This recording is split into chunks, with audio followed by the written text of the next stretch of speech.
Dearly beloved, we are gathered here today to watch football, not get married. What are we doing here?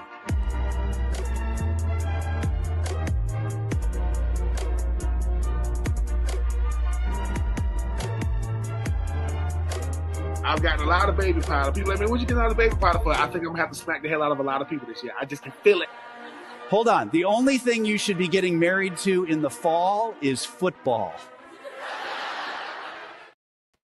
That's right, y'all. It's No Weddings in the Fall, the show that rekindles your love back with football. Let's get things started. It is Halloween week. So, of course, happy Halloween to all of you out there. We don't have any real fun surprises here for Halloween, but we'll talk about it a little bit.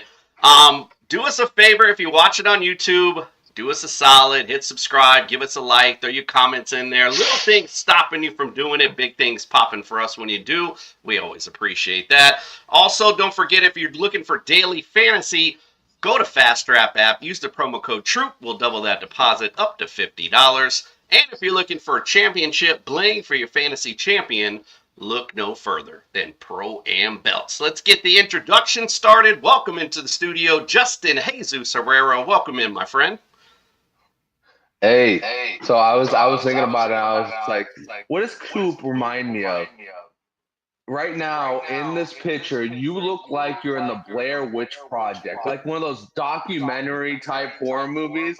Like, I'm just waiting for something to pop out in the back, and for you just take your phone or your computer and just start running. Is that better? It is. I was just playing with it. It was really funny because I was just like, man, the setting just kind of perfect. It kind of looks like he's about to start running. Like, oh my God, the horror movie monster's coming to get me. Up here in the cabin life, and yeah, man, if you walk outside, you certainly get that feeling with the pitch-ass black dark, and you know, don't hear things out in the woods you ain't really supposed to be hearing. So I'm with you, man. All right, let's say again. Bigfoot calling you? I'm not listening if he is. Let's also welcome in Ben Troupe. Skadoop. Welcome into the studio, my friend.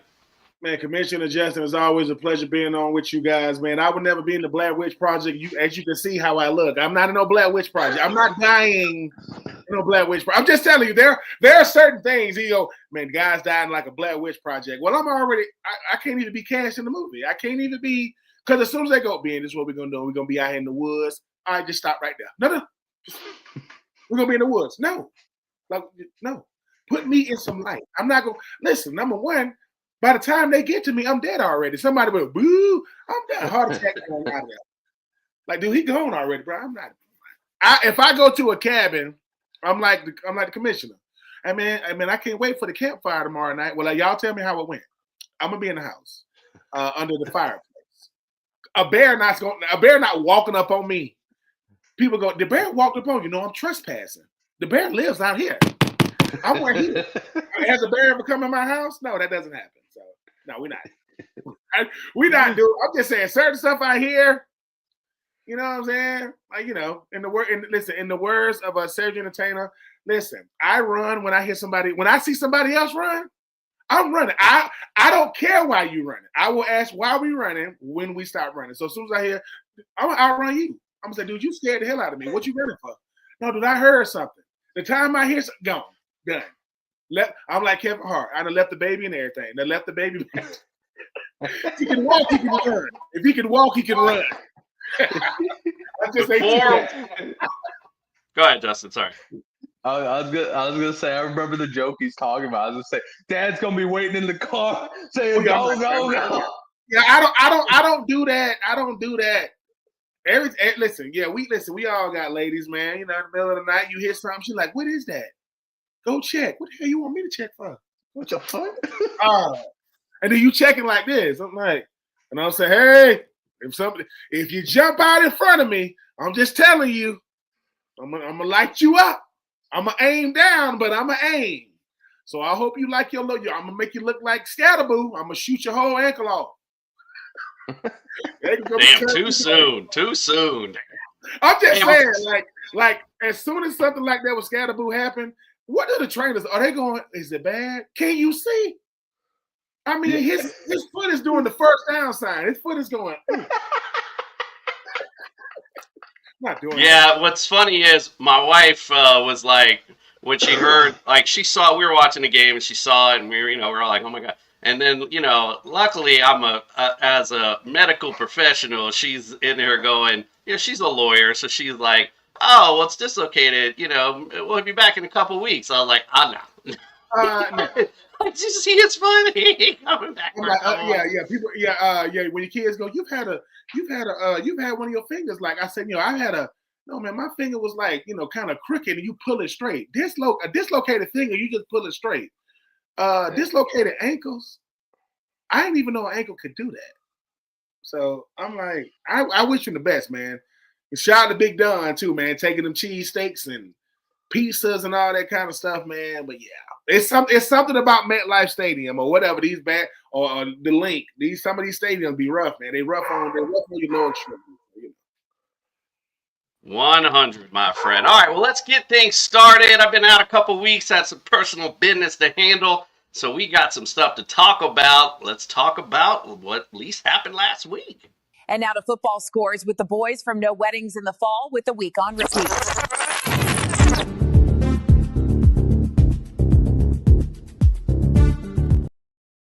All right, well, let's talk about some of the games from last week. And I have to apologize because I honestly did not get to check out anything other than I saw my boys from the U handle Stanford, of all people. It was funny because I had no idea Andrew Luck was coaching them, so it was kind of cool to see him out there. But let's get to Vanderbilt at Missouri, or Vanderbilt versus Missouri. Sorry, 17-10 winners. Didn't look like a lot of offense to really talk about, so I won't bore you with any stats, but let's go. We'll go to Ben first. Ben, what'd you think of the Vanderbilt game? I mean, at the end of the day, people saying, wait a minute, man. I saw something that said Vanderbilt is 7-1, and they only lost to Alabama. And that's true. That's weird. Isn't that weird to say? Vanderbilt is ranked in the top 10. They're 7-1. Their only losses to Alabama. Diego Pavilla, he's all right. Now, in his mind, he's Tim Tebow. Because I ain't losing that much. But they finding a way to win. Eli Drinkwitz, the head coach of Mizzou, man, really, really good coach. But I just think this Vanderbilt team is saying, look, man, no one is ever going to respect us because we Vanderbilt. But at least let's go out there and do what we do. This was an ugly game, but Vanderbilt did get the win. And it's just crazy that all these teams that got 2 losses, 3 losses, 4 losses, Vanderbilt has 1 loss. I'm just saying, man, I need to take Diego to Vegas or something, man. He might know something I don't. I'm just saying. I mean, I say, hey, Diego, you ever seen Rain Man? You ever seen that movie? I want you to stand in front of me with your head tilted to the left, going down the escalator. We finna go make us a couple of dollars. No, shout out to the Commodores, man. I mean, look, usually with Vanderbilt, they always said the best GPA in the SEC is in Nashville. Now, they beating people. So, ugly game. Shout out to the Commodores, man. They 7-1, and listen, and still got college football playoff, aspirations going on. They're not going to Atlanta, but they got a shot to make the college football playoff. Just saying. Yeah, I would say a big shot indeed. Like you said, all these teams up here with 2 losses. I feel you. 1-loss team absolutely deserves a shot in there at the very least. All right, let's get to the next game. Ole Miss, 34-26 over Oklahoma. Every time I hear that, all I can think of is I can't think of his freaking name right now. Anyway, the old announcer they used to call for ABC all the time. Keith something, right? Anyway, whatever. Summerall. Not Summerall, the other guy. I'll think of it next week. I can't think of it. All right, let's talk about this game. Ole Miss, Trinidad Chambliss. 315 yards in the air, 1 TD. Also ran for 53 yards as well, so great game for him there. 4 receptions, 111 yards for Winston Watkins as well. And Kewan Lacey had 78 yards with 2 TDs, so a decent game there. On the Oklahoma side, John Meiter, 223 yards in the air, 1 TD. He also just ran for 17 yards. Xavier Robinson, not only 9 carries for 109 yards, averaged 12.1 yards a carry with 2 TDs. on the day. He also caught 2 for 27 yards. And Isaiah Satanega, I'm probably messing that up, 6 receptions, 131 yards, and 1 TD. Justin, what do you think of this ballgame? Keith Jackson is who I think you're thinking of. I think it is. Whoa, Nelly! Thank you. That's right. You got it. I was just genuinely interested, so I looked it up while you were talking. But yeah, I loved it as a bounce back game for Ole Miss. This is one of those. It was a completely get right game, while at the same time having that little bit of danger of if you lose, you kind of fall down the rankings. Me and Ben talked about it last week. Lane Kiffin is essentially the hottest commodity in college football coaching right now. Like now, especially with LSU dropping Kelly and, Florida's job wide open. There's going to be more jobs to come soon. Lane Kiffin's going to be like Ben Johnson was last year. Like everybody's going to be like wooing him and go, hey, let's take you out to dinner on the company card over here, Maybe we can get you around at the strip club. Urban Meyer's got a joint right around the corner over here. But yeah, it's definitely going to be interesting to see how Ole Miss goes about this, because this is a team that I still think has a deep run in them. And I think that they can learn from their loss. You know what I mean? Like, I think they can really learn from that loss to Bama, and they can really put it in their hat and go, okay, we pretty much had this game for a good amount of the game, and we just lost it in the end. So, I think Ole Miss can be one of those things. Who knows? Lane Kiffin could be it was another coach. Oh, well, Harbaugh did it, I guess. You win the championship, and then you go and you cash in your chip somewhere else. He could totally be that coach for Ole Miss. So, yeah, it was definitely a much-needed win as a basic synopsis. Yeah, Lane Kiffin had his Lane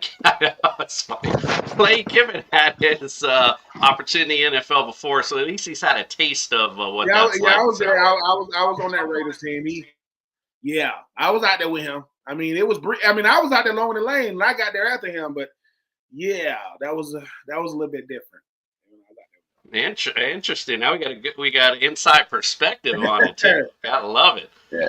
That was just when he was Monty Kiffin's boy, not Lane Kiffin. Oh yeah, and the crazy part about it was I was with Tampa to start the year with his dad Monty, and I got cut after the second game, and I ended up out there in the Raiders with Lane. And the crazy part about it was, like, I knew Monty, and they was like, "This is Lane Kiffin," and I was like, "Oh shoot, you Monty Kiffin." And mind you, I'm talking to the head coach. You Monty's son, right? He was like, yeah. I'm like, oh, okay.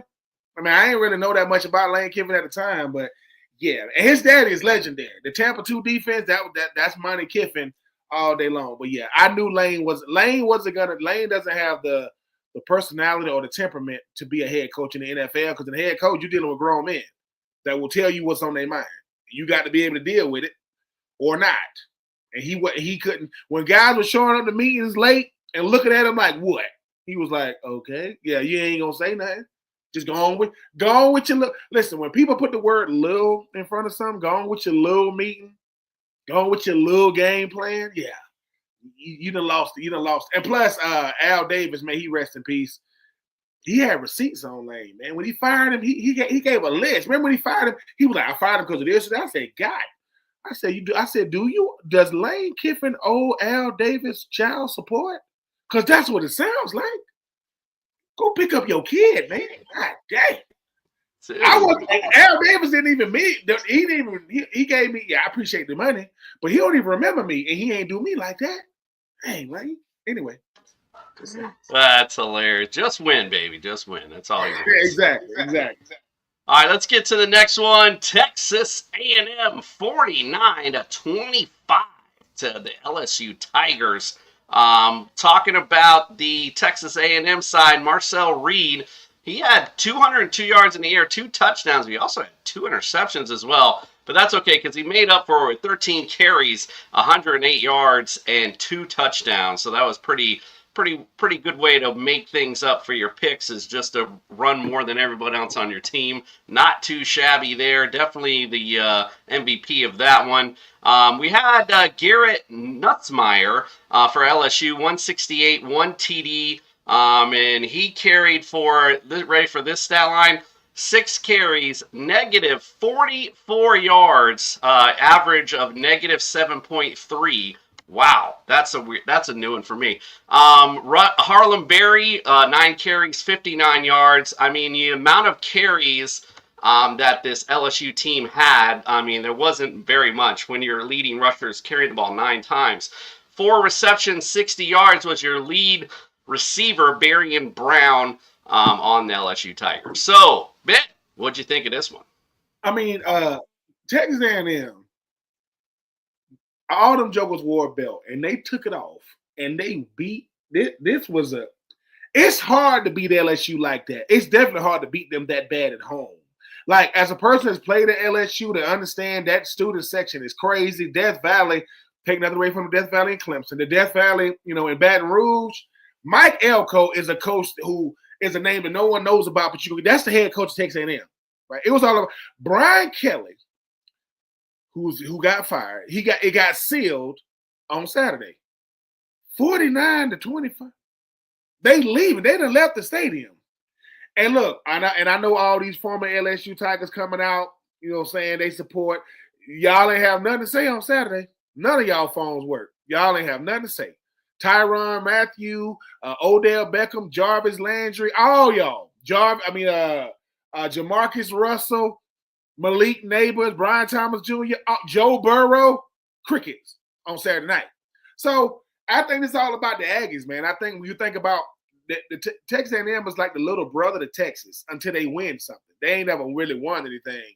So that was ugly. I thought the Texas A&M was going to win. Anything going to look like that. So, yeah. And Nussmeier, how do you have negative 44 years? I'm just saying, like, come on, man. Like, anyway, I'm not a fan of LSU. Anybody who knows me knows that. But I ain't see that happening. So, Brian Kelly, $54 million buyout. I think he got 20. I think something happened. They ain't telling us what really happened down in LSU. Ain't it crazy when these coaches get fired, then all the controversy comes out? When Orgeron got fired, here come the controversy. When Les Miles got fired, here come the controversy. When Nick Saban, well, you know what Nick Saban, Les Miles, and Ed Orgeron did that Brian Kelly didn't do? They won a national championship. Brian Kelly didn't do it. You know I know he wasn't going to win it? Because he didn't win at Notre Dame. Oh, so he's not going to win at Notre Dame, and he's going to win at LSU. Brian Kelly had a Cajun Louisiana accent at his introductory press conference at the basketball game. He sound dumb as hell, too. If you just type it in, it's the stupidest. I'm like, why are you talking like that? Anyway, I heard that Brian Kelly is not a likable guy. That's so hard to believe. He looks so likable. God, don't he look likable? No. Brian Kelly is the guy that says, where's the manager? That's what he looks like. Telling on people at the movie theater. That's what he looks like. He does. He's the guy saying, hey, could you guys keep it down in the movie theater? This is a comedy. I will beat the hell out of you, little sir. You better get the hell out of here. We'll move to another seat. And then next thing you know, here come an usher saying, could you guys not talk to him like that? Who the hell is you? I'm going to tell you what I told him. Go about your business, man. So, yeah, Brian Kelly is gone. And I think that makes like team number 10 or 11 as far as like vacant a head coaching job, but $54 million, though. Did he really care? Let's think about it. All right, Justin. All right, Commissioner. We got to let you go. Hey, man, it didn't work out, man. So how we going to do this? How we going to do this buyout? Oh, you want the whole 54? Hell yeah. I want all of it. You can pay me for the next 54 years. $1 million a year, cash. I'm just saying that's a lot. $54 million to leave? I should have been a coach. $54 million. I'm saying bye. Think about that. You got to act like you sad. Like, man, how you feel? Man, it ain't working out the way we thought. Man, my wife saying the jet is ready to go. So LSU, man, it didn't work out. What can I do? But but I'm finna go to a nice beach and just Cry my tears away.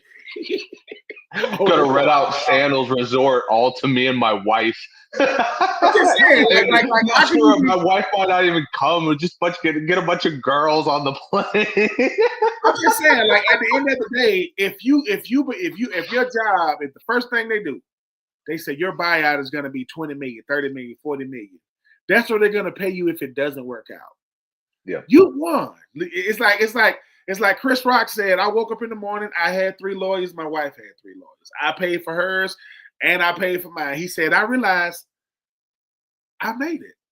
I got enough money to pay for hers and mine. You know? So I'm just saying, it's a lot worse thing to do, fellas, than to get $54 million because you didn't meet the, you know. Ain't but one team gonna win the national championship, and Brian Kelly gonna make more money than him. Yeah. Now he's just gonna ask for the manager at a fancy restaurant. That's No. Brian Kelly has that. Do you know who I am? Look, no, I don't know who you are. My name is Brian. Oh, shoot, the guy. Yeah, I'm gonna punch in your face. Run, that's Brian. You know, I'm just saying, like, I don't know. LSU, when they hire Brian Kelly, I'm like, Brian Kelly? Like, I guess. So as we talk, when they ask who is, do you know who I am? Yeah, didn't you play a role in Lord of the Rings? Yeah, were you like one of those small like people? Yeah, don't you say precious. Precious.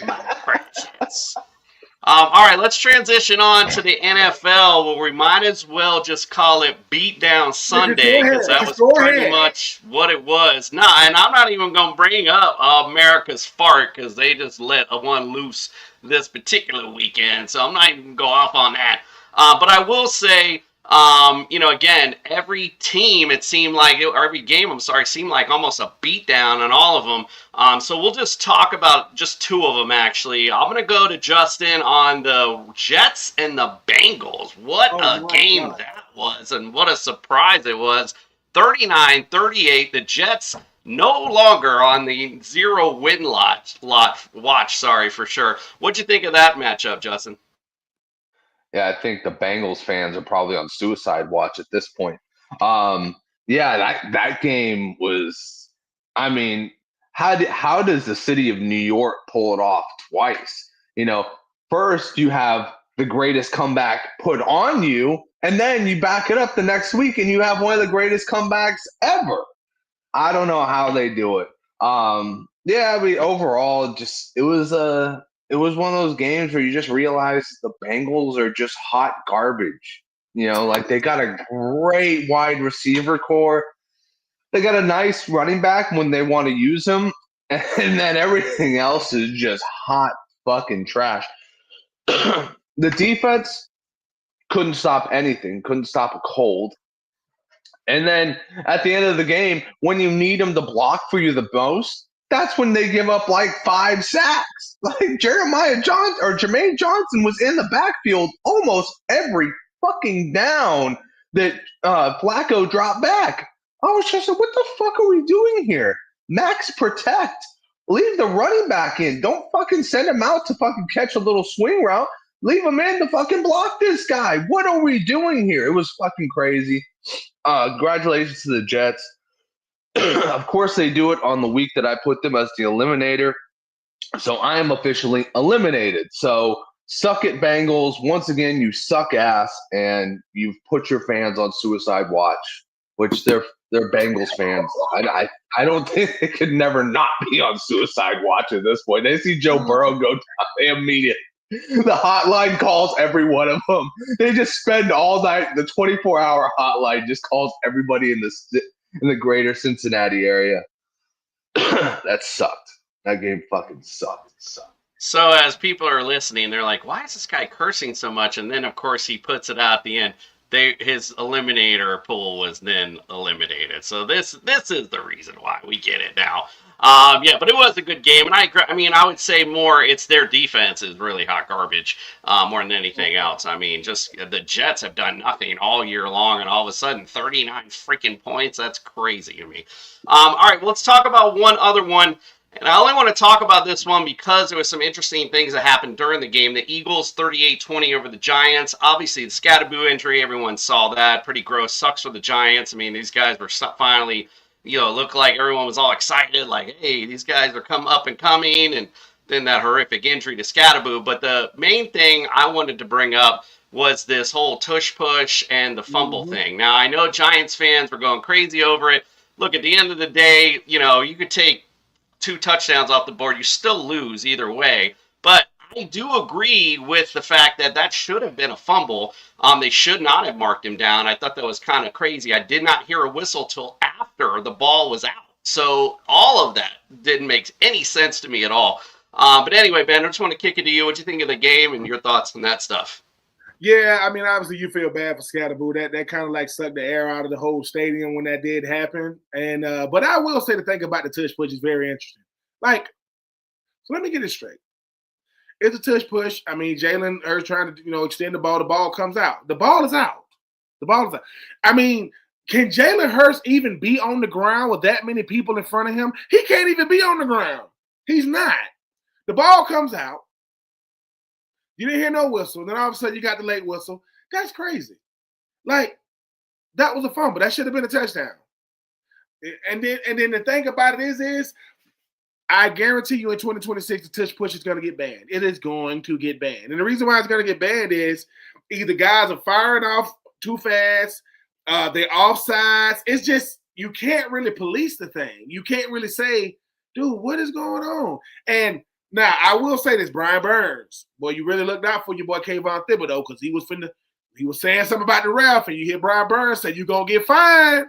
They're going to fine you. He was like, I mean, that was a good call because we see this because of social media. We're going to see this play 30 different ways, 30 different angles.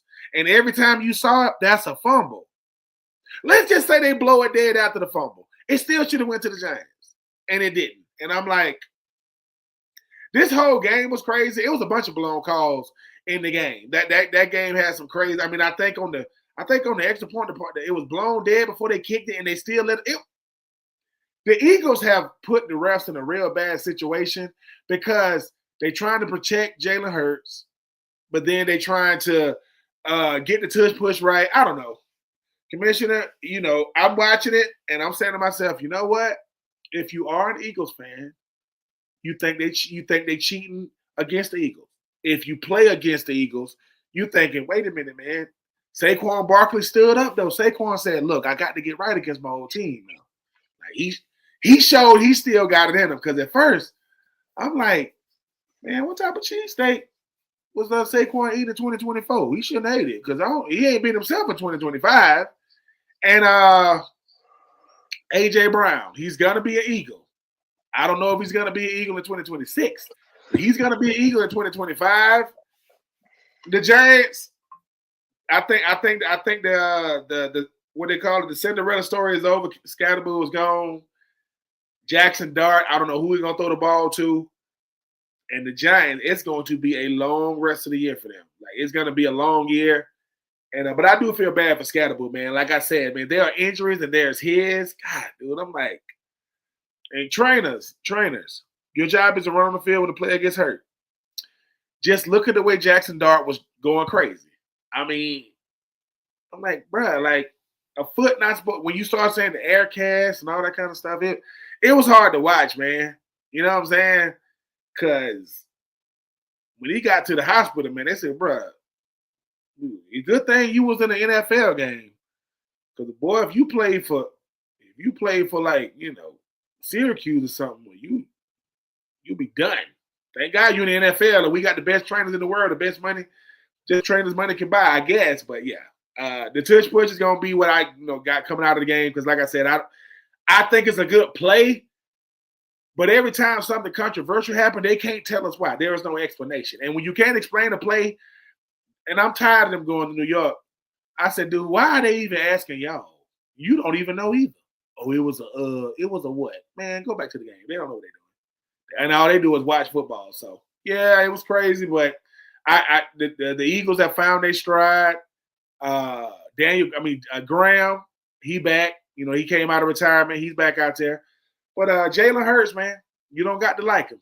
But he gets it done. He ain't going to light it up in the box score. He ain't throwing for 350 yards. But I'll take 400 touchdowns. You know how long You know how many games you think it'll take a Cam Ward for the Titans to throw 4 touchdowns in a game? You know how long that game would be? If Cam Ward had to throw 4 touchdowns in a game for the Titans, it'll take 10 quarters. And he'll still only end up with 3. Who are you gonna throw 4 touchdowns to? Who? Struggling for sure. And Kirk Cousins started on Sunday. Listen to me. Listen. And had the nerve to ask for a trade. No, he did. He stuck it up on Sunday and said, I want to trade. I'm about to trade blows with you. I will knock you to hell, Kirk. I'm just saying, you know how disrespectful it is for Kirk Cousins? Check this out, Jesse. Check this out, Commissioner. Kirk Cousins made $90 million in 2024. 90. And Terry Fontenot, the general manager of Atlanta, still got his job. And he drives a van. The crazy part is that he asked for a trade after the one game where everybody went, I want to go somewhere where I get to compete. Well, where my baby powder at? They should have called me up to Flowery Branch. I would have got the car with the baby powder. I was like, come in, Kirk. What'd you say? I want to shut the and don't even take it off. Let my handprint be right there. Do the press conference with my handprint right there. And they said, what is that being slapped? I'm trying to slap you back to reality. Boy, get out of here, man. Don't talk to me about the Falcons, man. I'm telling you, that's too.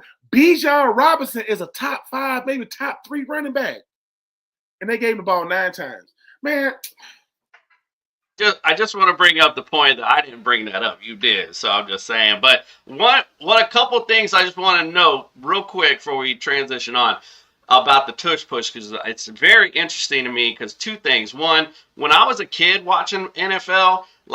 There was a rule back then called you can't assist the runner. So if a lineman pushed the offense, the guy who had the ball, it was a flag. So they changed that up at some point. Sorry, I'm not a historian, so I don't know when that changed. So it's interesting to me though, because what are you going to do with the tush push? Because you can't eliminate a QB sneak. I mean, I was doing that back in the Sega days in Madden. Every time it was 3rd and 1, it was QB sneak. That's easy because that's the easiest way to get a yard. So other than not assisting him, I don't know really what else they're going to do. And if you can't assist him on that play, then you can't. How is it fair you can assist them on other plays? So I don't know. It's just an interesting topic. But the difference is if you talking about just say a running back and somebody gets stood up and you see the offensive lineman just come.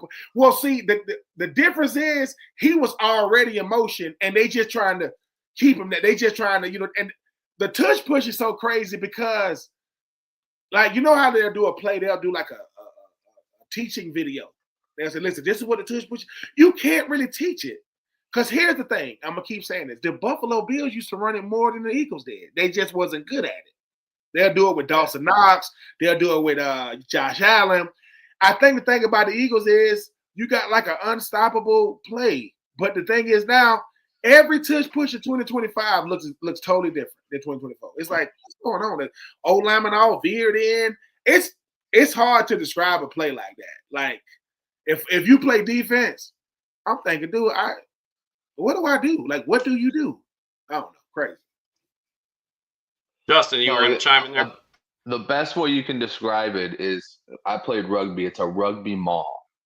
And in a rugby maul, you can assist in a push, but the moment you detach from the runner, so the runner's has to be attached to all of his mates, like all of his line, essentially. But the moment you detach from that, you're supposed to separate from the play completely. You're not supposed to hop back into the play. So you're supposed to essentially run it until everybody detaches, and then you either go down or the runner can break away after that. So it's definitely a super hard play to go into. But what makes it really difficult is you have a running back literally coming in at the end and just charging behind him and pushing his body over. Like that to me is one of those things where that should be the no right there, because one, it could cause a serious injury, and then two, you're allowing somebody to get a full head start and ram themselves into another man's body to propel them forward. That's why I have a problem with it. Also, I have a problem with the fact that they blow the whistle whenever they want to with this play, which is fucking stupid. They blew the whistle on that because they said forward progress was done. Well, then why don't you blow the whistle when forward progress is done on other ones? Why does it fucking have to cross the line before forward progress is done? But, the ball's out. That means forward progress is done. No, that means that's a fucking fumble. Like, stay by the law of the NFL. Like you said, if he has stood upright the entire time, that is his fault. He is still an active runner going forward. So if you lose the ball, that's a free ball. That is a fumble. Like, end of story. End of fucking story. And to add on to your number 3 to what you're saying, if that was happening on the defensive side of the ball, let's say someone at the end comes in and tries to stop momentum, then guess what? They're getting a personal foul penalty because we're worried about player safety, quote unquote. So, it's a very interesting thing to debate. I don't know what they're going to do with it, but they're definitely going to have some discussion. I think, like Ben said, might be something they'd be looking to ban next season. All right, let's get on with this week. Halloween week. What we watching in college? Don't worry, Ben. No weddings here. I just want to know what college game to watch this week.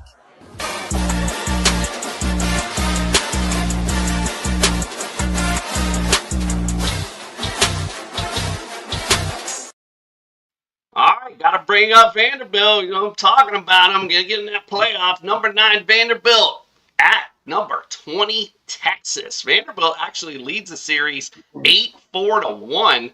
Last year they played and Texas won 27-24. Ben, I'll go to you first on this one. Who do you think wins and why? I like Vanderbilt, and this is why I like Vanderbilt. The thing about this Texas team, they should have lost last week. They didn't lose. But they should have lost. They was literally losing all game, and all of a sudden, they woke up in the fourth quarter. This is why I picked Vander over Texas. Texas has everything to lose and nothing to gain. Vander has nothing to lose and everything to gain. They playing with house money right now, and Vanderbilt is a better coach team. The thing about it, I don't know. Diego is not a better quarterback than Arch Manning, but Arch Manning ain't that good. Like, he's not. He's good. He all right. He ain't what people thought he was going to be. Texas got the better team, better athletes. And guess what? Vanderbilt said, well, everybody got a better team, better athletes than us. And we're 7-1. We're 7-1. Give me Vanderbilt to do the last year's biggest upset for Vanderbilt was Alabama. Well, they lose Alabama this year. It's going to be Texas. Give me Vanderbilt. Justin, who you like? No, I like Vanderbilt as well. I like Vanderbilt just because I like the energy in Vanderbilt right now. Like, they really have that, like, underdog feel to them, and they're just going to keep knocking these guys out, these pretenders. Texas is a pretender. While Arch Manning might have a better career than Diego Pavia at the next level, he might even have a better career than Diego Pavia at the college level. The big thing to remember, Diego Pavia is going to have a better season this year than Arch Manning's ever going to have.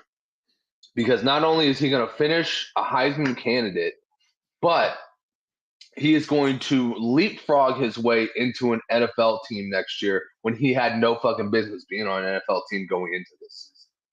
So, yeah, Arch Manning, I think, he's on his way, but he's definitely got a lot of work this offseason to do.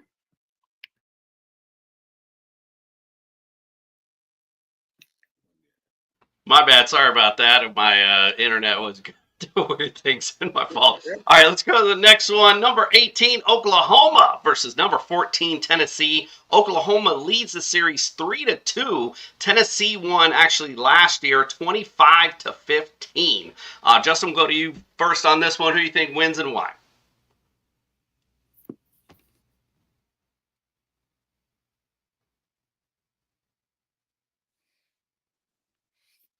No, yeah, you're good. Sorry, I was clicking so many buttons at that point. So Oklahoma is they're a good team, and go on to Ben real quick.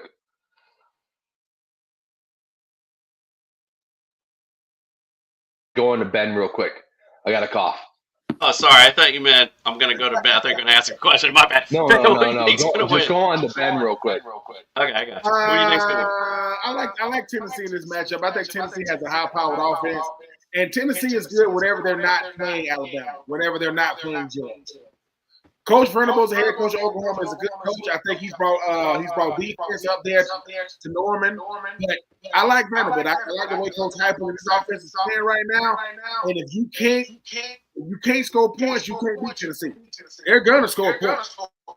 Oklahoma is a very, very fascinating team, Commissioner, because I think they're good enough to beat anybody they play. But when they lose, it's because teams force them to be something that they're not. Tennessee is saying, look, our defense is good, not great, but our offense is powerful. Our offense that we got that high octane.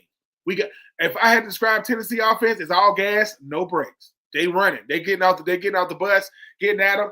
But I like Tennessee. I think it's going to be a lot of points scored, but I like Tennessee in this matchup. Justin, are you back? You want to give a prediction for this one? Yeah, apologies about that. You're Fighting good. off a cold. Yeah, I'm down with Tennessee in this one.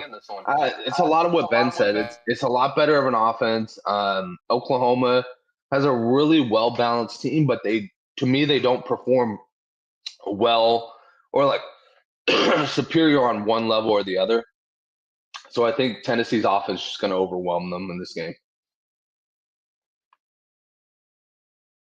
I like it. All right, let's get to the last of our college, what we're watching. Number 17, Cincinnati versus number 24, Utah. Believe it or not, first time these teams have ever played, so we have no history. We'll be seeing history made this Saturday. All right, Ben, what do you think? Who wins this and why? And why do we care? I mean, obviously, I've gotten accustomed with Cincinnati over the years, but when Cincinnati was at their best, I mean, they got Desmond Ridder, they got Sauce Gardner, they got big time names. Utah plays really, really good football because you got to live in Utah.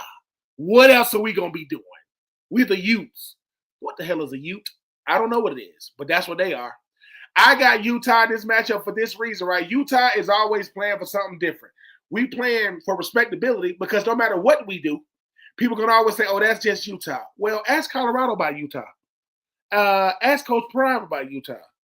I'm just telling you, look, I like Utah. I mean, Cincinnati going to make a game of it, but I'm going to go with the Utah Utes, to beat them, what is it, the Bearcats.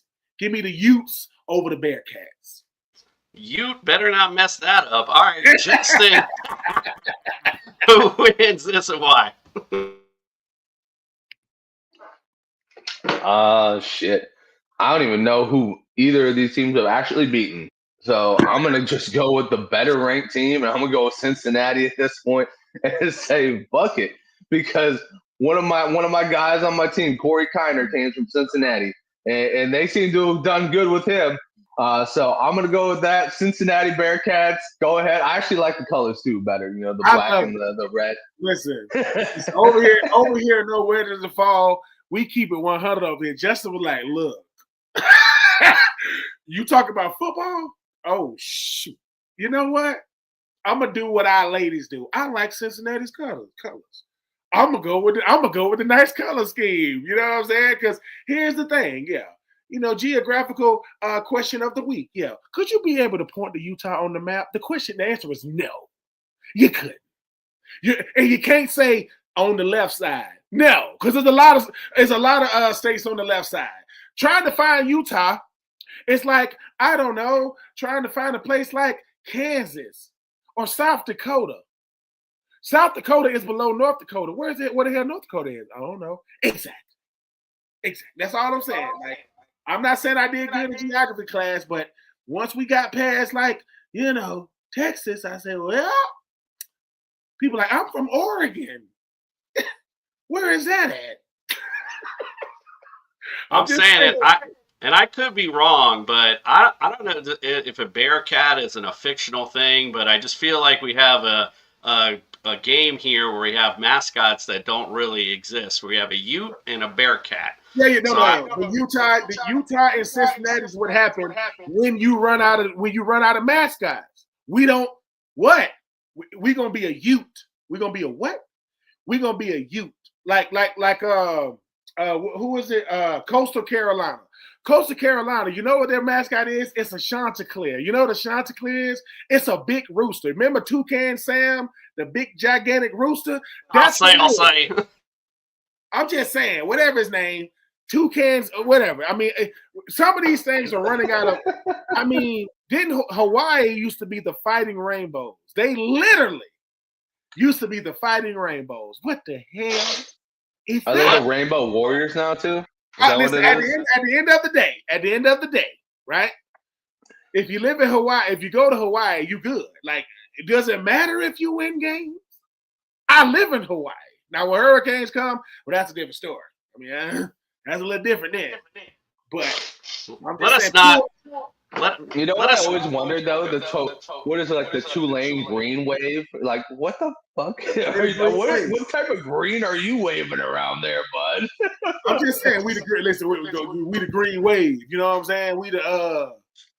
I'm just saying Syracuse is the orange men. Just say you done ran out.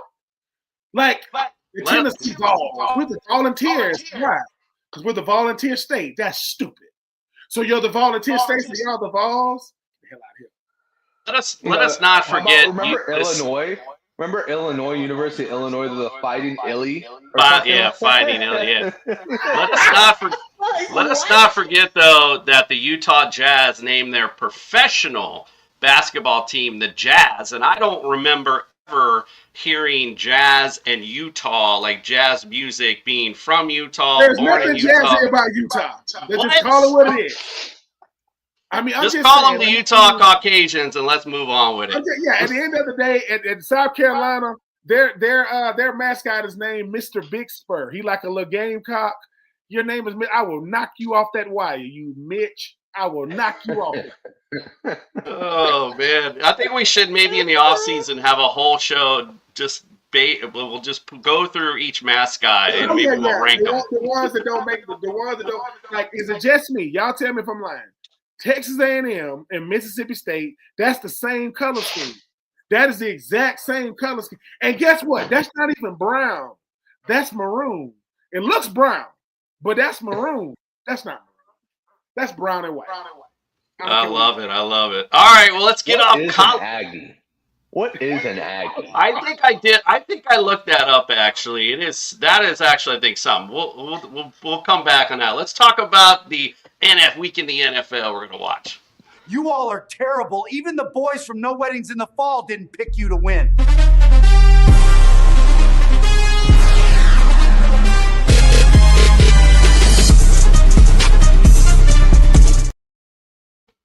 It's so I looked it up. I looked it up while I was standing here, and it says an Aggie most commonly refers to a student at Texas A&M or Utah State University, which both have Aggies as their official nickname. The term is a shortening of agriculturalist, That's what ridiculous. it is. That's ridiculous. What is that? Yeah, I think in the off season we should have rank the dumbest college mascots. The worst mascot of all time is Stanford. Their mascot is a tree. The farm. Let's go. Well, don't forget, an Aggie helped it grow. So I'm an agriculturalist. Go Ags. I love it. All right, let's get to the NFL this week. Let's start with the Colts at the Steelers. Steelers lead this series 27-8. Last time they played actually was last year. Indianapolis won 27-24. They've won 2 in a row in this series. All right, so let's go to Ben first. Who wins this one and why? Man, I'm going to go with them boys from Indy. Jonathan Taylor is on the tear right now. I think he's the best, definitely the best back in the league right now. Right now, front runner for the MVP. Daniel Indiana Jones, he's playing MVP type football. He's not turning the football over, and they playing really. I like Warren, I like Downs, I like Pittman. They just getting it done in offense, but Jonathan Taylor he's the one that makes the whole thing go. So once again, T.J. Watt, Cameron Hayward. You talking about Jalen Ramsey? You talking about Joey Porter Jr.? Who cares? That defense. Yep. Swiss cheese right now. They got so many holes in it. So give me the guys from Indy to stick with their winning ways. Give me the boys from Indianapolis. I like it. Justin, who you like? Steelers. I like the Steelers. I like the Steelers. I like a rebound game. And, I mean, listen, I think Indy's for real, but I think that every team has that hiccup. And I think that the Steelers need a little bit more. I agree. Defense is Swiss cheese, but sometimes, with Swiss cheese, you can make a good sandwich out of it. So, hopefully this week they can make a nice little sandwich, a nice little W sandwich with that one. And maybe TJ Watt can make Indiana Jones kind of see ghosts again.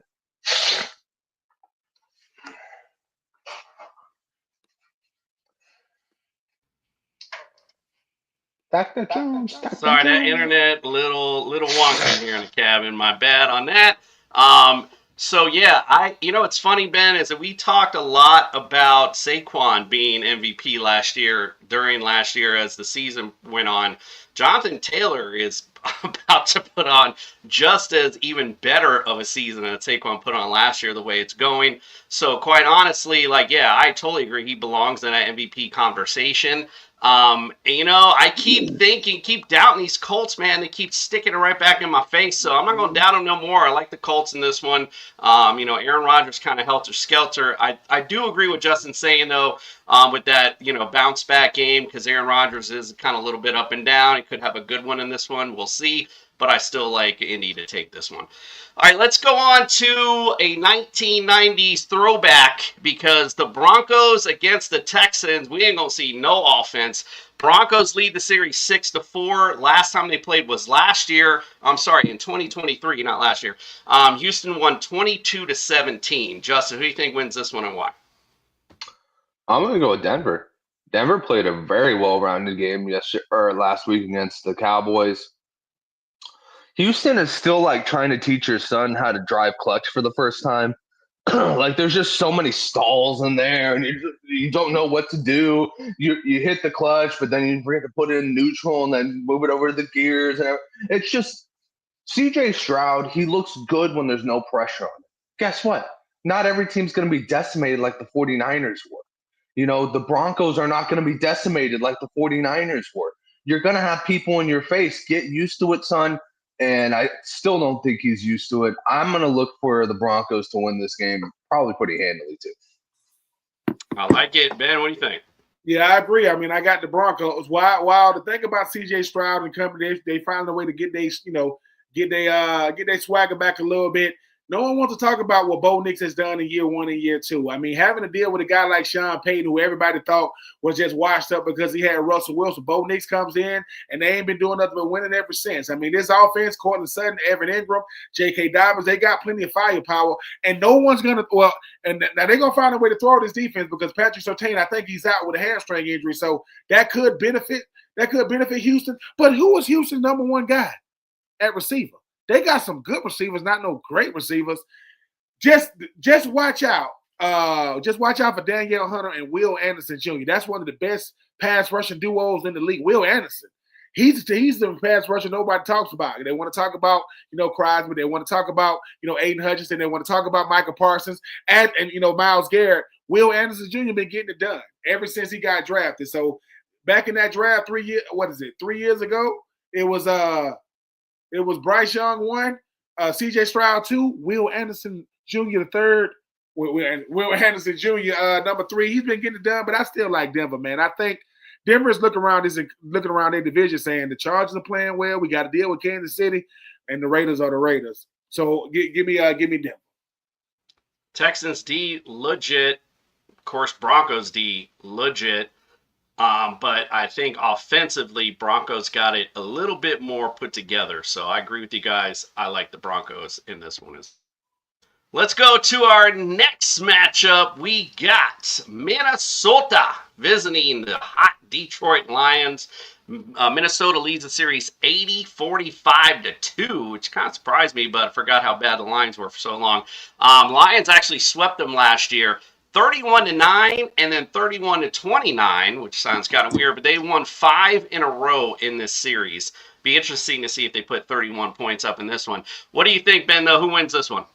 I got the Lions in the big way. Last year's price ain't this year's price. Minnesota is trending in the wrong direction, and they trending in the wrong direction fast. I mean, Carson Wentz probably has paid his last down of football. I mean, let alone trying to come back from injury. J.J. McCartney, I mean, he's consistent at being inconsistent at this point. Aiden Hutchinson just got paid. I mean, he got paid. But Jahmyr Gibbs, Montgomery, Amon St. Brown, I mean, you talk about Jared Goff, you talk about this. That's just too good of a team right now for Minnesota, who's they good, not great. Give me Detroit in a blowout over Minnesota. Justin? Yeah, I agree. I don't know if it's going to be a blowout. I have a sneaky feeling that J.J. McCarthy is going to come back from his injury stint better and a little bit more confident. That's just how the NFL works sometimes. But, I do think that, as Ben said, there's just way too much on the Detroit side to lose this game. And they're in Ford Field at that. Jared Goff always goes off at Ford Field. He loves it. It's his home away from home. He wishes he was born there. He wishes he was getting baptized by Dan Campbell in the middle of the field. That's how much he loves that place. So I'm going to go with the Lions. Yes, I mean, 7-10, 14, it's going to be that kind of Lions are going to win by that kind of margin. So I didn't check the spread yet because it's still a little too early in the week. But I'm sure they'll cover it. I do like the Lions in this one as well. Like you said, they're playing at home. Too many variables for the Vikings right now. But I do agree. I do think J.D. McCarthy comes back and has a decent game, a little more motivated at the end of the day after his little, as you said, quote, injury. All right, let's get to the game of the day. It's the Kansas City Chiefs at the Buffalo Bills. Buffalo Bills lead the series 30-26-1. Of course, this is the rematch of last year's AFC Championship where KC won 32-9. Don't forget also Buffalo did beat them in the regular series last year as well. But Justin, who do you think wins this one and why? I'm going to go Buffalo with this one. I like Buffalo to at least, keep up the aura of we're unstoppable against the Chiefs in the regular season. Postseason's totally different story. What are we talking about here? But during the regular season, the Bills are pretty unstoppable against the Chiefs. And I like Josh Allen to just want it more. He knows now he's chasing Drake May. Maybe that puts another fire underneath his ass and he starts to show why he was the MVP last year. Actually should have been the MVP previous year, and then Lamar should have been last year, but who's counting? But anyways, yeah, I'll go with Josh Allen this week. Ben, who do you think wins? Man, I'm going the other way. I think it's Kansas City. I think the thing about Kansas City is this. I mean, the first part of the season wasn't really going that way. People saying, oh, the window for Kansas City has closed. Well, now they're getting guys healthy again. I mean, Riche Rice is back. You go along with Xavier Worthy to go along, what they're trying to do on the outside with Hollywood Brown, Pacheco, but Travis Kelce is finding his stride again. Everybody thought Travis Kelce don't want to play football no more, man. He got Taylor Swift. He's playing for a wedding now, bro. I can still get open on any linebacker and any safety in the league. And Josh Allen has proven that when Josh Allen plays okay, unless they're going against Carolina, they can't win. When Josh Allen got to play out of his mind. But meanwhile, all those guys I just named, for Kansas City, who's the number one receiver for the Bills? What, Keon Coleman? I don't even know if they got it. Is it Dalton Kincaid? I don't know. But Cooks is the truth. James Cook is the truth. You're going to have to slow him down. And they got a good defense, not a great defense. I mean, Joey Bosa, the brother of Nick Bosa, he all right. And when he does get sacks, he's offside. So I like Kansas City, man. I just think that they're proving why they're still one of the class of the NFL, definitely in the AFC. And I love it when Josh Allen goes up against Patrick Mahomes. They bring out the best in each other. But in the back of their mind, when Josh Allen and Josh Allen and Patrick Mahomes were doing an interview together, they said, "Hey, Josh, man, what's your biggest fear in the league?" And Patrick Mahomes said, "A coin toss," because that's when they played them in the playoffs and they won the coin toss. I just think at the end of the day, Patrick Mahomes respects Josh Allen. He don't think Josh Allen better than him, and he get to prove it on Sunday. Yeah, so I was in the mindset of what Justin was, and then as a couple days passed, and I'm like, but damn Chiefs are so hot right now. Not only are they hot, But I think the difference in this game, Ben, you said that Bills D was, good. I don't even think they're good. I think they're just average. And I think Kansas City's defense is above average.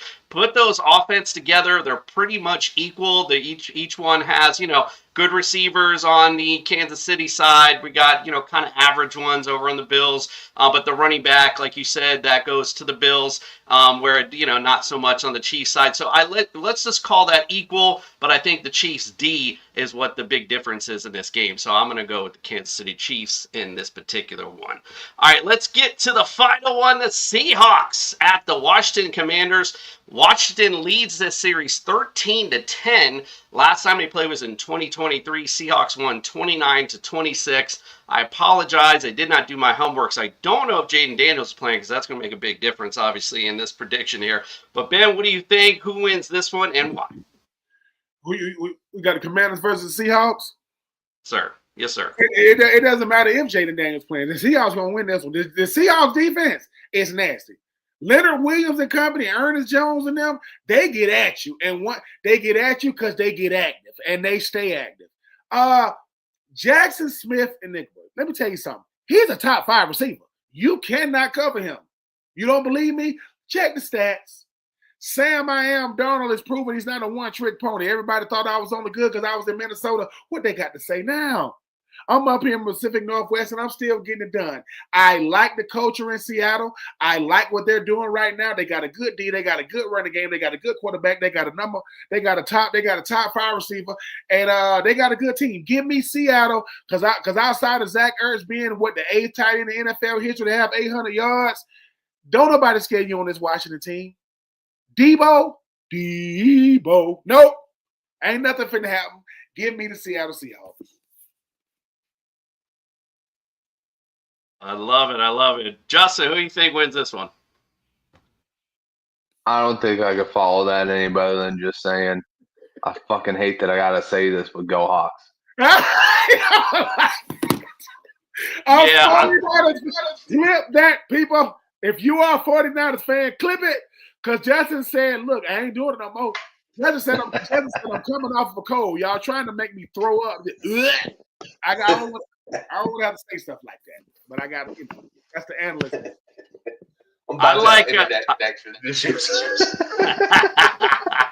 I like the Seahawks in this one as well. I think, as Ben said, I think the defense is super good. Washington's a little up and down defensively. If Jane Daniels back offensively, it might make it an interesting game. But you do have Seattle traveling across the United States as well, so that might play a little bit of a factor in it. So we might see a closer one than we might think, but I also do like Seattle in this one. All right, little programming note. Normally you find me and Justin on Friday night, but it's Halloween on Friday, so you can check us out on Thursday night. We're going to do a Thursday night breakdown of all the games coming up this week.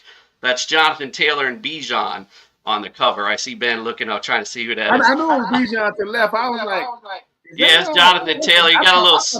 I thought that was T.Y. Hilton on the right. He got a little crazy look in his face, I guess.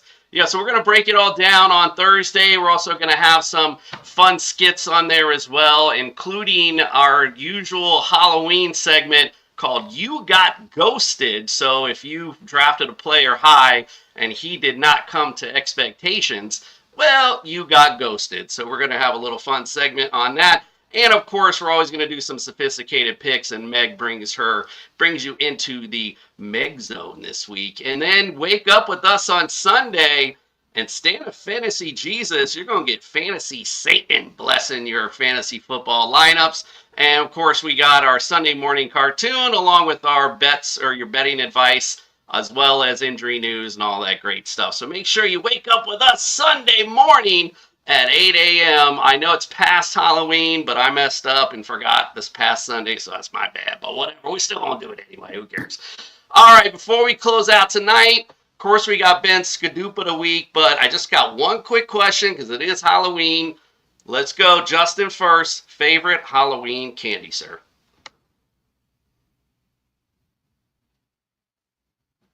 You're muted. I know. Hold on. on getting it off. Favorite Halloween candy? Actually, no, I'm just gonna stick to a tried and true favorite, man. I always like to get those little mini Snickers, man. Those little fucking things are my favorite thing, man. When I used to get them as a kid, I'd be like, oh man, little mini Snickers. Then I just munched on them all day long. I never was a big fan of candy corn or anything like that. A little too waxy for me. But yeah, I love the mini candies. It makes me feel like I can eat like 5 to 10 of those a night and not feel as fat as I do. But now I'm like, bro, you got to slow down. Maybe have like 2. Ben, how about you? What's your favorite Halloween candy? Man, got it. I just like the little small Hershey's, whether it's the Hershey chocolate, the Mr. Good bar, I just like those. I don't like the dark chocolate one. You can keep those. And candy corn is trash. Anybody that eats candy corn, I don't trust you. I do not. You do not, because they only bring candy corn is like cranberry sauce. They only bring it out once a freaking year. That's not good candy. Good candy is sold year round. You only see candy corn around Halloween, and you go to somebody's house. Hey, Troupe, I got candy corn. Well, why'd you invite me over? Why did you invite me over here? Because I thought you was bringing your kids. You think I give my kids candy corn? Hell no. That's what they should call it. They should call it hell no. Because don't nobody want that. And my wife loves candy corn. And we married. She be like, I love candy corn. I said, stop telling people that we married. They're going to think I make bad decisions. Stop telling people. True. My wife loves candy corn too. I'm gonna show her this part of the show just for that fucking rant, because that rant was awesome. I'm just saying, like you went to a store with money you work for. You went to the freaking counter and said, "Hey man, what you doing?" Like, I had to get this candy corn. I had to hurry up and get here. Did you think the candy corn was gonna be sold out? So on that subject, I'm not I guess big on candy corn, but I do like when Halloween comes around. It's not my favorite, mind you, but I do like those little waxy pumpkins they come in. But it is kind of the same shit, honestly. So I mean, the thing about it is, let's just be honest, right? We're not that we're men. We ain't that picky of a person, right? But if my kid come to your door and you pull out like the butterscotch or the little strawberry candy that look like a straw, I'm a beat. Did you?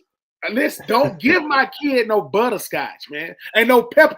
Don't give him no peppermints either. The peppermints that's been sitting in that glass, container in there. You just hold on, young man. You went out there and got my kid a peppermint, sir. Close your door. Turn your light off. I used to hate. You brought that one up perfect. I used to hate when I'd find those little strawberry ones with the wrap with the strawberry. I hated them damn things. Hate it. I'm like, what the hell is this in here? Not only that, how about those ones? I don't know what the hell they even were, but I know I used to get them all the time with their kid. They were either in a black wrapper or an orange wrapper, and it was kind of peanut buttery, but kind of I don't really know. Yeah, I don't like it. I call it no name candy. Like you eat it, but you don't like. You know how you got the candy? They'll be like red and green, and they'll be in a clear wrapper, and they kind of hard, but they ain't really know. They ain't like most candies. Like they'll tell you what the name of the candy is. I don't want no off-brand candy. Stop trying to save money, man, for Halloween, man. We can take like. That off-brand Frosted Flakes don't taste like the ones. Like they don't. The off-brand Fruit Loops don't taste like the real. And don't give me that. Well, they all come in a bag. No, mine come in a bag with a box over it. Don't give me the ones that just come in a straight bag, man. We got to do better. We got to have some rules and regulations. Don't push Halloween, man. We're not doing that. Do what we doing. We need. I'm with you 100. 100 on that. All right, so my favorite candy, anytime when I was a kid and I reached down that bag, and they're still just my favorite candy all year round, is them Reese's Peanut Butter Cups, boy. How about and I'm excited. Reese's Peanut Butter Cup. You rather Reese's Peanut Butter Cup or Reese's Pieces? Which one? Reese's Peanut Butter Cup, the cup. I love Reese's Pieces are good, don't mind you. I'm not hating on them, but them cups, boy, and you have to eat them the right way. You eat around the edge first. You eat all around, get all the chocolate off, so that way you get this one middle of just peanut butter and just that's the best way to eat them. And ironically, that's how Justin brought up Snickers. That's how I eat Snickers too. I eat the bottom part, the whole peanut butter nougat, and then I eat the caramely part and the nuts right after. So Listen. You know, we are guys when we have candy eating etiquette. Like, listen, you don't eat that like that, boy. You got to eat it from the. we crazy, but that is what we do. And like I said, once again, if you look, and to you big money people out there that can give like regular size like Snickers or regular size Butterfingers, I'm telling you right now, man, just y'all leave y'all candy out front. You don't got to give it to us. We only gonna take it. I'm only gonna take it. I'm gonna be telling people they ain't got no more. They're gonna say, sir, you gonna just don't run up on me now. Don't run up on me. Wifey does that now. I used to be like, yeah, we spent all this money on this candy, but then at the end of the day, I'm like, oh man, look at what we got left. So okay, let's go. Oh yeah. I'm not the only one that sometimes you turn your light on outside, sometimes you don't. Make the kids stay playing. Until you policing daddies out there, don't be looking at what I be putting in your kid bag. Like, hey, bro, don't be policing what I give your kid, bro. What you mean? You came to my door, motherfucker. You came to my door. Listen, when I was still in the NFL and I'm playing, they come to my house talking about being. That's all. Get the hell off my porch, man. What you mean? I don't got to do it. I don't got to do it. I do remember one year when I wasn't young, but I wasn't, that old neither, but I went up to a house. It was completely dark, except it was lit up in the porch area. And it had to be some old lady because you could walk up smelling mothballs. And she had a dog food bowl of pennies sitting out there. Pennies. I was like, bro, I'm taking all this. If you want to give me a penny, I'm taking all this shit. It's going right in my bag. Oh, I know. Since we on Halloween. To you little pranksters out there that you want to act like you a real person trying to, I'm going to knock you the hell out. Do the little, rah. I'm just telling you right now, because I ain't with it. Find you somebody else to play. I'm not going, you going to go viral for the wrong reason. I'm telling you, because I can already see it. Everything wants to go viral. Oh, there he is. I'm going to get it. I said, go. But listen, you cannot blame me for how I react. Don't call the police. I'm going to say, listen, I don't know what he's talking about. I don't care what his ring camera do. I don't care. So Halloween, it's not got too technical for me. It used to be a time. And here's the thing too, fellas. Your kid got to be a certain age now for you to be taking them trick or treat. I don't want to. How old is your kid, man? Man, he just turned 18. Oh hell no. We ain't doing it. So it's funny. It's a good thing you're not coming over to my house, bro, because I've had a whole setup planned. No. What I'm saying is, look, I know I can sense stuff though, Justin. I'm not here to take the fun away. I don't have. Here's another thing too. Look, man, I'm not at the age and the stage of my life to be running from people.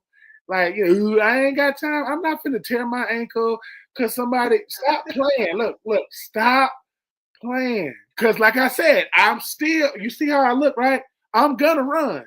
I'm going to take off. And then my lady, I got to call my lady. Hey, listen, I'm over here. I'm like 2 streets over.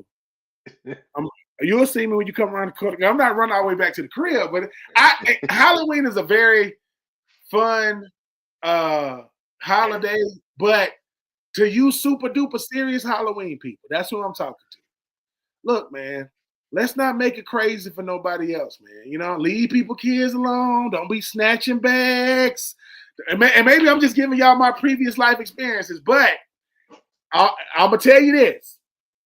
Because candy corn can be put in the bag. They got You're not putting candy corn in my children's bag. I will literally block you like I'm Giannis. Antetokounmpo. Nope. I'm Dikembe Mutombo on Halloween. Like, hey, young man, what is that? This is candy corn. You gonna take that back?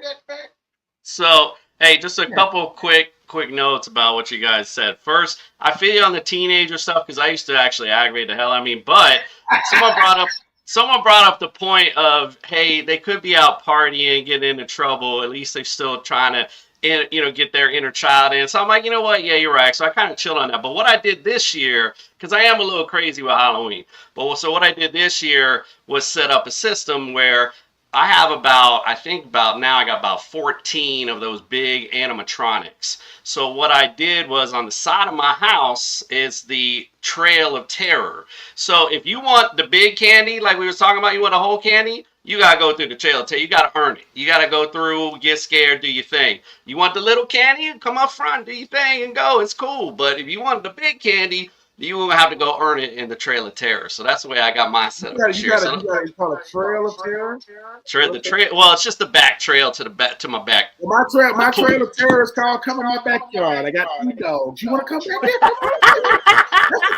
That's the Trail of Terror for real. My dogs. My dogs they look vicious. As soon as you stick your hand up, they gonna think you're trying to fish. I'm like, come on, man, be vicious. Don't turn it to no play dog. Oh, yeah, my dogs bark like they mean something, but man, as soon as they say they just licking you in the face and all that, so it wouldn't even be much of a terror back there.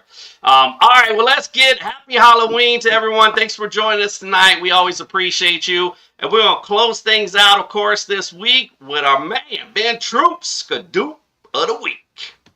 I don't know about you, but I'm ready for Ben Troupe's Skadoop of the Week.